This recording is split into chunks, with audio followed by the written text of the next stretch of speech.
Bonjour. Pour aborder ce deuxième cours, nous allons déjà revoir quelques notions des fonctions de la forêt.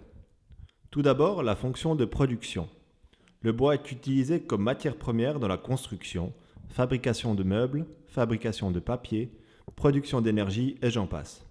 En Suisse, il est d'autant plus important car c'est l'une des seules matières premières renouvelables de notre pays. La forêt a aussi une fonction de protection, principalement dans les préalpes et les Alpes. Elle nous protège contre les dangers naturels tels que les chutes de pierres, les avalanches, les glissements de terrain ou l'érosion du sol. Elle joue également un rôle important dans la régulation du régime des eaux.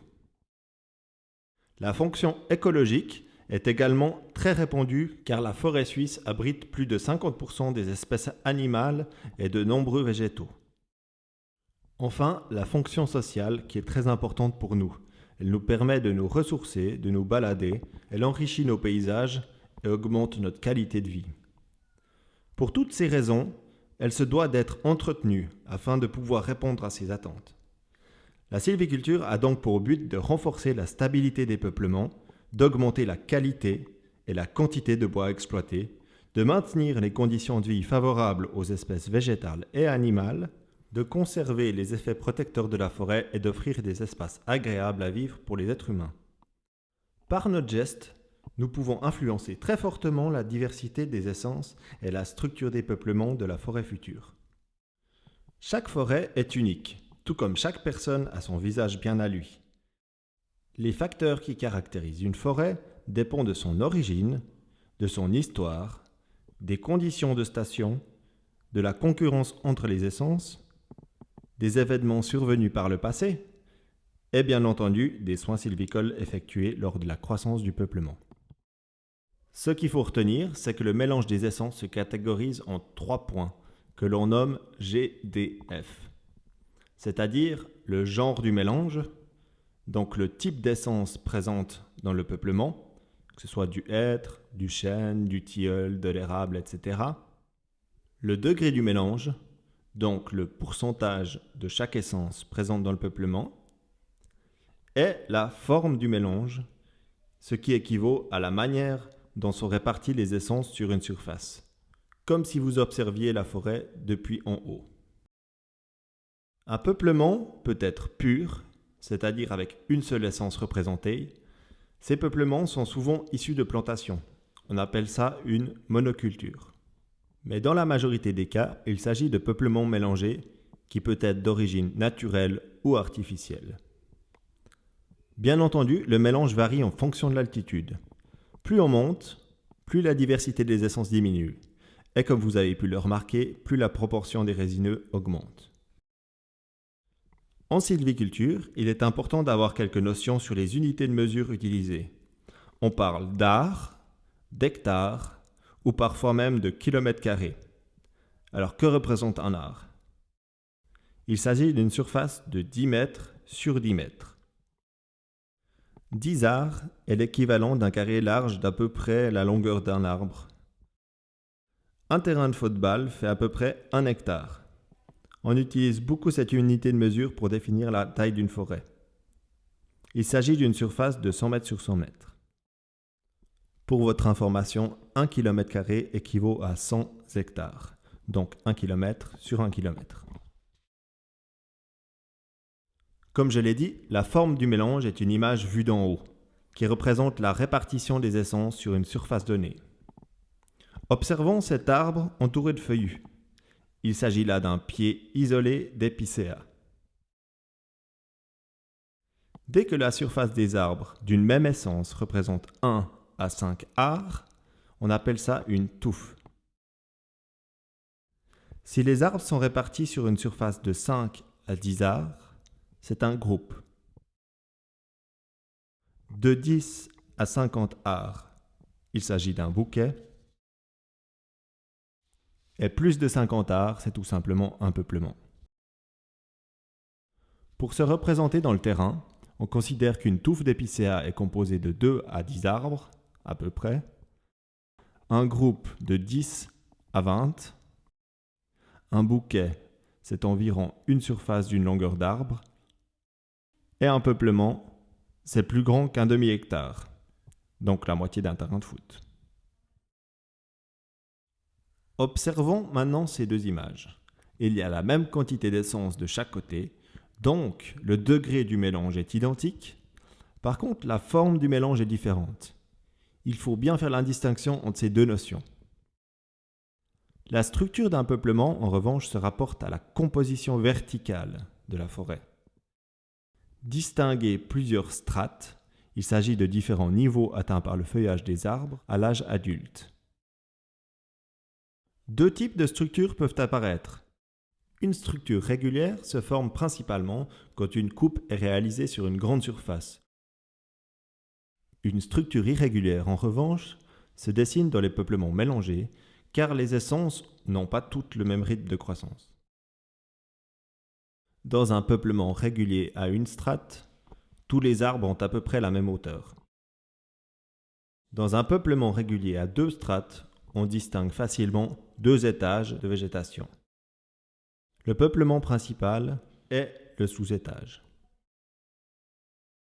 Dans un peuplement irrégulier, on ne peut pas clairement identifier de strates.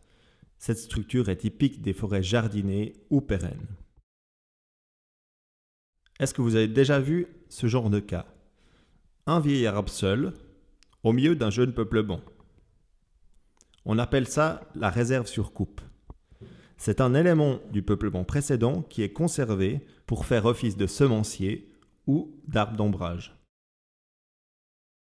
Le préexistant est également un arbre plus âgé que les autres, mais sa couronne domine et crée une forte concurrence pour la croissance des tiges qui l'entourent. Pour favoriser la mise en place du rajeunissement naturel, on peut planter un peuplement préparatoire, composé d'essences pionnières afin de protéger et d'améliorer le sol. C'est bien connu, tous les arbres ne poussent pas à la même vitesse, même s'ils ont le même âge. Ces différences de taille et de diamètre équivalent à la position sociale des arbres dans un peuplement. Dans le peuplement principal, il y a le prédominant. C'est un arbre doté d'une vitalité exceptionnelle qu'on peut qualifier de super vigoureux. Il dépasse nettement la strate supérieure des couronnes. Le dominant est clairement dans l'étage supérieur et dispose d'une couronne bien développée. C'est en général dans cette catégorie qu'on essaie de trouver nos arbres de place. Le codominant se trouve également dans l'étage supérieur, mais sa couronne est plus facilement asymétrique. Il finit par être en concurrence avec les dominants et en général sera coupé. Par contre, il a un rôle très important de remplaçant s'il venait à manquer un dominant. Dans le peuplement auxiliaire, on retrouve le dominé, qui a déjà perdu le contact avec l'étage supérieur. Il ne reçoit pratiquement plus de lumière directe, mais fait office d'accompagnant très important pour la protection des fûts et l'élagage naturel. Et enfin, le surcimé. C'est un arbre dont sa couronne est entièrement couverte par les branches de ses voisins. À présent, les stades de développement. Il s'agit d'une phase particulière dans la croissance d'un peuplement forestier. Pour un humain, on pourrait apparenter ça à l'enfant, l'adolescent, l'adulte, les personnes âgées, etc.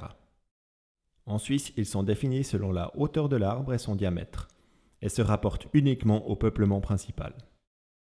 Attention, toutefois, pour définir à quel stade de développement se trouve un peuplement, on tient compte des 100 plus gros ou plus grands arbres à l'hectare, et non pas tous les arbres que l'on voit. Quand les arbres ne dépassent pas 1,30 m de hauteur, on parle de rajeunissement. À ce stade, la concurrence est forte avec les buissons, les ronces et autres végétations herbacées. Le fourré est défini quand les arbres sont supérieurs à 1,30 m de haut, mais inférieurs à 10 cm de diamètre à hauteur de poitrine. À ce stade, il est difficile de pénétrer dans le peuplement car la densité des tiges est forte, de même que la concurrence. Au stade du perchis, on distingue le bas perchis, qui représente les arbres de 10 à 20 cm de diamètre, et le haut perchis, de 20 à 30 cm de diamètre.